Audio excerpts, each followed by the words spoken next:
और केवल मैं नहीं, चाणक्य भी दोषी मानते हैं माँ बाप को। चाणक्य लिखते हैं माँ बाप के लिए कि माता शत्रु पिता वैरी, ये न बालो न पाठितः न शोभते सभा मध्य हंस मध्य व को यथा।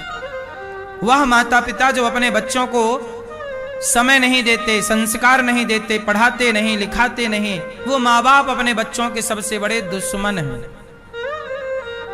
बच्चों का सबसे बड़ा दुश्मन कौन? वो माता पिता जो अपने बच्चों को संस्कार नहीं देते। अब जैसे आपके बच्चों को, आपके घर में कोई संत आता है ना, तो आपके बच्चे उन संत को प्रणाम कैसे करते हैं? आपको बोलना पड़ता, बेटा पांव छुओ। ये आप पास हो कि फेल हो? फेल हो।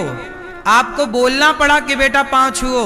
हमारे माँ बाप को तो नहीं बोलना पड़ता, कोई संत आते हैं कि पांव छुओ, हम लोग खुद अपने धर्म को निभाते हुए पांव छूते हैं।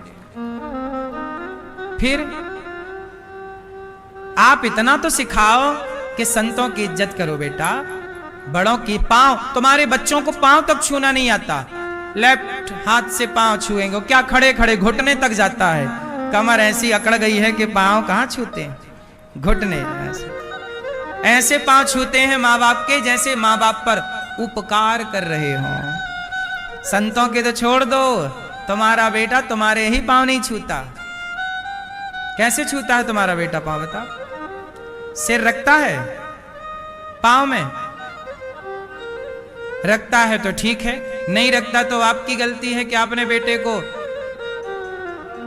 बुआ को कैसे प्रणाम करना है, फूफा को कैसे प्रणाम करना है, दादा को कैसे प्रणाम करना है, दादी को कैसे प्रणाम करना है, माँ को कैसे प्रणाम करना, गुरु को कैसे प्रणाम करना, सिखाया नहीं।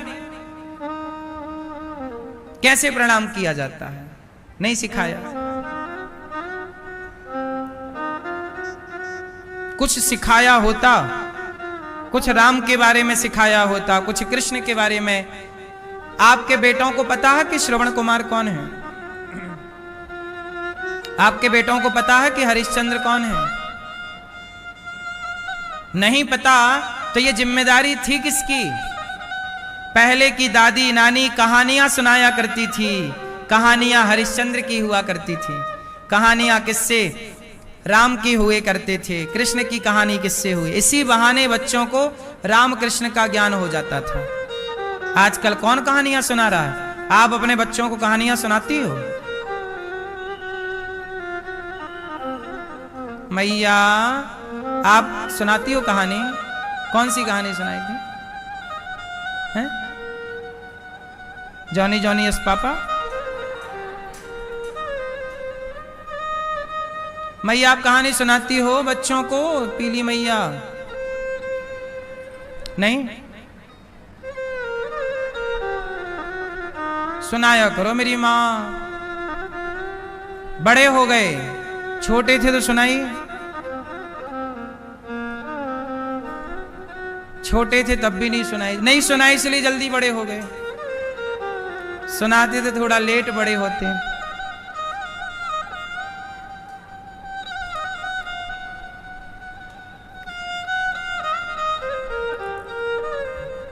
आजकल तो माँ बाप बस कहते हैं बच्चा पैसे कमाओ, बस कैसे भी कमाओ। नायम देहो शरीर मिला है। भरत जी ने जब पिता की बात सुनी, सब छोड़कर चले गए गंडकी के तट पर और वहां तपस्या करने लग गए, चिंतन करने लग गए। पर भरत जी जैसे ज्ञानी भी वहां गए और जानते हो क्या हो गया? वहां जाने के बाद एक मृग से प्रेम हो गया। जंगल में एक मृग था, वो पानी में बहता हुआ जा रहा था। भरत जी नहा रहे थे गंडकी नदी में, तो भरत जी ने देखा कि कोई मृग का बच्चा बह रहा, तो दौड़ के गए, बचा लिया। बचाए, कुटिया पे लाए, सिकाई की, घास दिया, वो बच्चा खाने लगा और वो भरत जी को चाटने लगा। धीरे धीरे भरत जी का अटैचमेंट उस मृग के बच्चे से हो गया। उस बच्चे को उन्होंने पाल लिया, उस बच्चे की देखरेख करने लग गए। अब धीरे धीरे क्या हुआ कि धीरे धीरे उस मृग में इतने आसक्त हो गए कि भगवान का भजन छूट गया। भगवान की माला जपते थे, चिंतन करते थे, तपस्या करते, सब छूट गया। अब पूरा दिन उसे घास खिलाना, नहलाना, उसे घुमाना, टहलाना, इसी में समय जाने लगा। आए थे हरि भजन को, आटन लगे कपास। एक दिन क्या हुआ, भरत जी के मरने का टाइम आया, तो भरत जी की मृत्यु आई। यमदूत आए, यमदूत पकड़ के ले जाने लगे, तो भरत जी मृग को देखने लगे और मृग को देखते देखते मर गए। मृग का चिंतन करते मरे। तो यमराज जी ने कहा कि भाई आप तो बड़े साधु हैं, संत हैं, तपस्या की, पर आपके आखिरी समय आपका मन एक मृग में लगने से आपको मृग की योनि में जाना पड़ेगा वापिस। तो भरत जैसे ज्ञानी को वापिस कहाँ आना पड़ा, मृग बनना पड़ा। क्यों? क्योंकि मरते समय चित्त में मृग था। इसलिए कहता हूं कि मरते समय चित्त में मृग ना हो, मरते समय चित्त में केवल भगवान हो, मनमोहन हो, कृष्ण हो, और कोई ना हो, और किसी के चिंतन से आपका भला ना होगा। आखिरी टाइम पर है खेल, याद रखना मेरी मां, एक नंबर ना आए ना, एक नंबर में बच्चे हार जाते हैं, फेल हो जाते हैं। सारे सालों साल की मेहनत एक नंबर के कारण रह जाती है। क्यों, ये बात सही है कि गलत है? बोलो हाँ। रात रात जागना, रात रात पढ़ना, दिन भर पढ़ना, खेल कूद के समय को भी काट करके पढ़ाई में लगाना, कितनी मेहनत करते हैं बच्चे, पर वो मेहनत करने के बाद भी बेचारे एक नंबर से रह गए हैं। ऐसे ही भरत जी रह गए, इतनी तपस्या की, इतना चिंतन किया, पर आखिरी में एक मृग में मन लग जाने से उन्हें मृग बनना पड़ा। इसलिए मेरी मां, आप लोग अपना मन कहां लगाई हो? अभी कहां आप लोगों का मन लगा हुआ है? मैया कहां मन है आपका? मेरी मां है कथा में, बेटा में मन लगेगा तो आपको भी बेटा बन के फिर पैदा होना पड़ेगा। बेटी में मन लगेगा तो आपको अगले जन्म में फिर बेटी बनना पड़ेगा। आपके घर में यदि कुत्ता है, मेरा टॉमी, मेरा शेरू, यदि कुत्ता है और कहीं कुत्ते में ज्यादा मन लगा तो आपको अगले जन्म में उसी कुत्ते की धर्म पत्नी बनना पड़ेगा।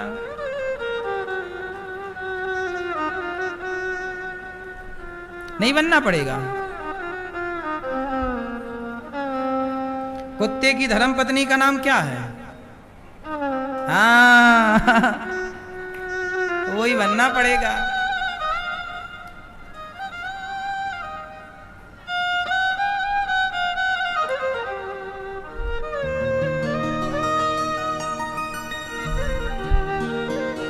इसलिए ना मन पैसे में लगे, ना बेटी में, ना बेटा में, ना तो कुत्ता, ना बिल्ली, ना पशु, ना पक्षी, मरते समय मन। इतना तो करना स्वामी, जब प्राण तन से निकले, गोविंद नाम लेकर मेरे प्राण तन से निकले। आना जरूर आना, राधे को साथ लाना, मुरली मधुर बजाना, जब प्राण तन से निकले। तो मरते समय केवल भगवान का चिंतन। सही है ना मेरी माँ? इसलिए कहता हूं अभी से मन हटाओ, सबसे मन हटाओ, सबसे मन हटाओ। अब बहुत लगा लिया मन। देखो बाजार में दुकान लगती है, पहले के जमाने में ना बाजारें लगती थी, मंगलवार, बुधवार की बाजार, गुरुवार की बाजार। सुना है आपने ये सब कि मंगलवार की बाजार, हमारे गांव में बाजार मंगल को लगती है, कहीं रविवार को बाजार लगती है, कहीं सोमवार को बाजार लगती है ना? हफ्ते में एक दिन बाजार लगती है। उस बाजार में साग सब्जी भी मिलता है, नमक मिर्ची भी मिलता है, बाजार है। तो बाजार में क्या होता है, सुबह से ना व्यापारी अपनी दुकान फैलाता है। सड़क के किनारे है, मैदान में दुकानें खुले मैदानों में लगती हैं। क्यों? जो एक दिन की बाजार होती, समझ रहे हो ना मेरी माँ? वो दुकान फैलाता है, यहाँ हल्दी, यहाँ नमक, यहाँ मिर्ची, यहाँ पूरी दुकान फैलाएगा। लेकिन जब शाम होगी ना तो वो अपनी सारी दुकान क्या करता है? बोलो, समेटता है। हाँ, आप लोगों ने भी अपनी दुकान फैला तो ली, यहां मन लगा लिया, यहां मन लगा लिया, इस पर मन लगा लिया, इसको दिल दे दिया, उसको दिल दे दिया, सबको बांट तो दिया, लेकिन आपने समेटा नहीं। इसलिए व्यापारी अपनी दुकान कब समेटता है? दिन में कि रात में? बोलो। हाँ, आपकी भी रात आने वाली है। दिन क्या है? लड़कपन सुबह है, दोपहर जवानी है, और बुढ़ापा आ गया ना, मतलब समझो शाम आ गई। और शाम के बाद क्या आएगी? क्या आएगी? रात आएगी। रात मतलब मृत्यु। तो मौत आए उसके पहले अपनी दुकान समेट लो, सबसे मन हटाओ, ईश्वर में मन लगाओ, वरना दुकान फैली रहेगी तो काम ना होगा। हिसाब किताब कैसे करोगे? तो शाम होते ही, रात होते ही जल्दी दुकान समेट लो। मौत आ गई, समय कम बचा है, सिर पे मौत नाच रही है, अब जल्दी से समेटो। फैलान तो फैला ली, सब में मन लगाया। कहां कहां मन लगा है आपका? मैया, कहां कहां मन लगा है?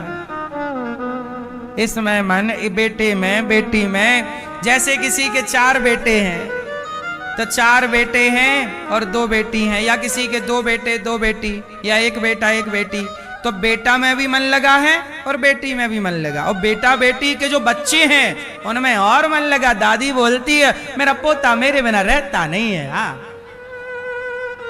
मेरा पोता रहता नहीं है मेरे बिना। हाँ, झूठी दादी, इससे बड़ा झूठ क्या होगा? मेरा पोता रहता नहीं है मेरे बिना। फिर तुम मर जाओगी एक दिन तो क्या पोता रहेगा नहीं? बढ़िया रहेगा, बढ़िया खाएगा पिएगा मौज करेगा। ये तुमने गलत फहमी पाल रखी, मेरा पोता रहता नहीं, मेरी पोती नहीं रहती। हाँ, मेरे साथ सोती है मेरी पोती, मेरा पोता मेरे बिना रोता रहता रोता रहता। हाँ, तो तुम बात कर लेना वहां यमराज जी से कि हम ना जाएंगे, देखो हमारा पोता नहीं रहता।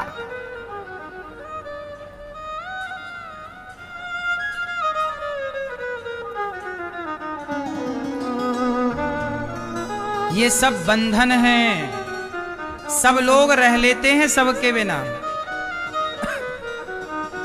बोलो हाँ।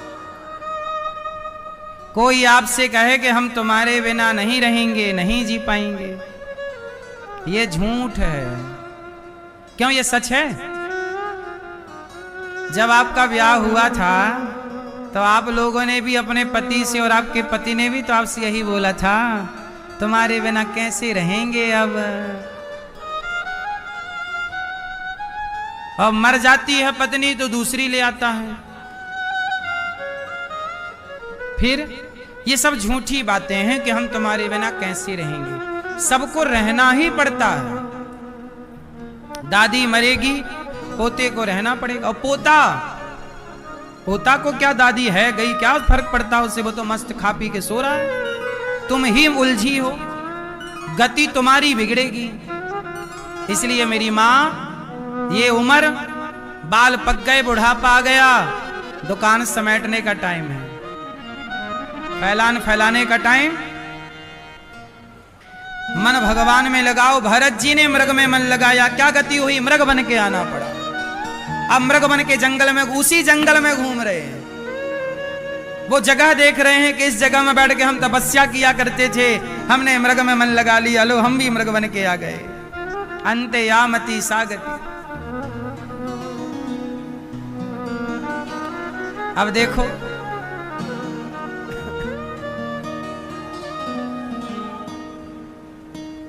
ए भैया,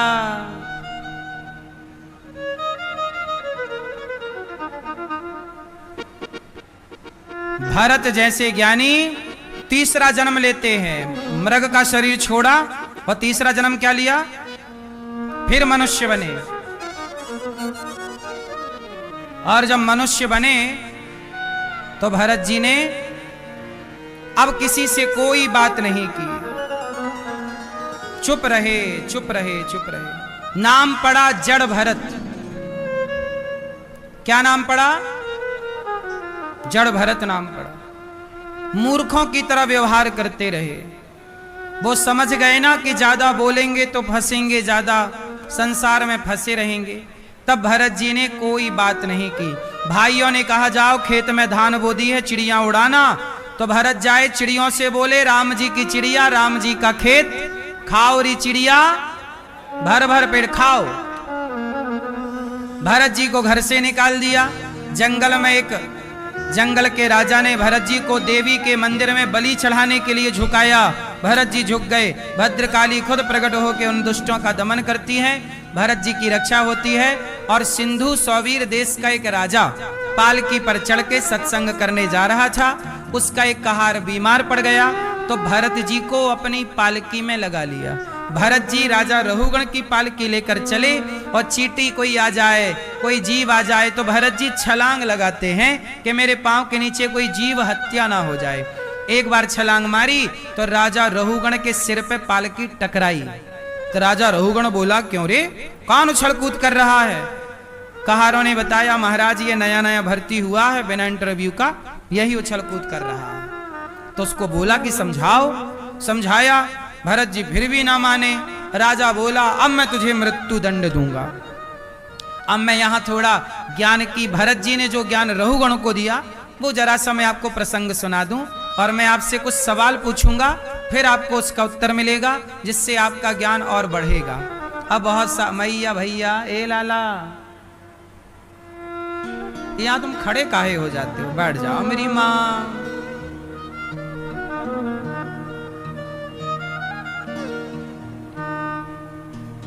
सुनो मैया, ओ पीली मैया, बैठो मेरी माँ। अच्छा ये बताओ आप लोग मरोगे कि नहीं मरोगे? हैं? कौन कौन मरेगा?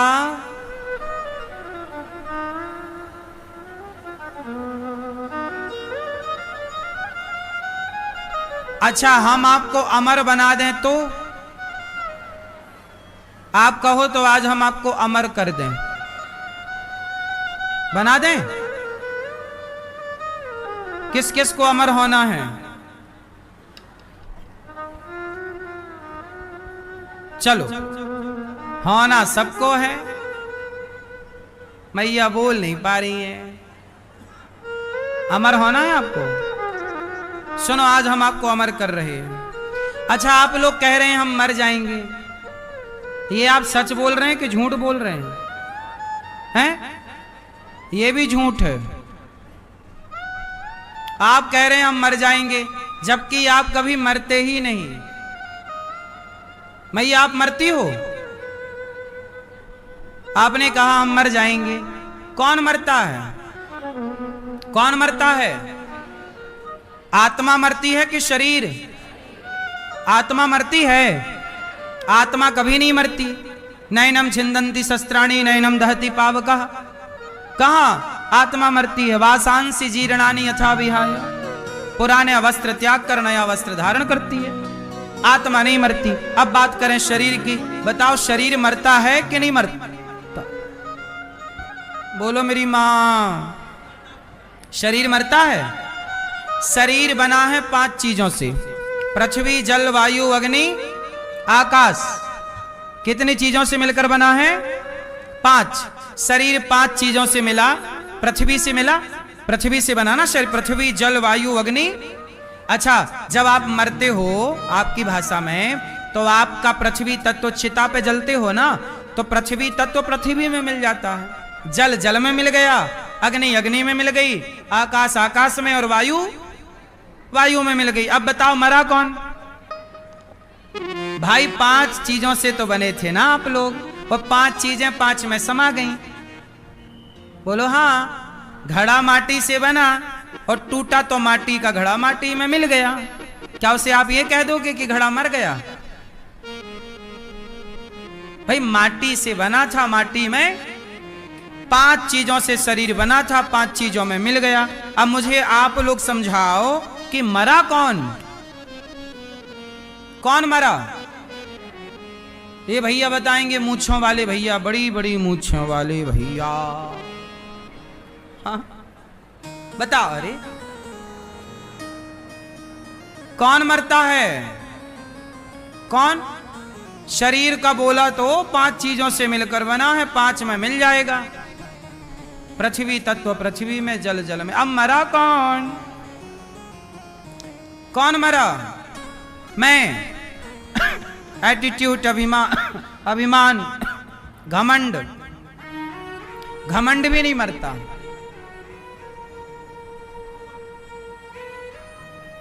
कौन मरा?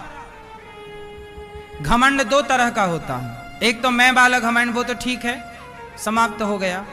लेकिन एक अहंकार होता है जिससे आपको आपका ज्ञान होता है। जैसे आपको पता है ये मेरा हाथ है, यदि आपके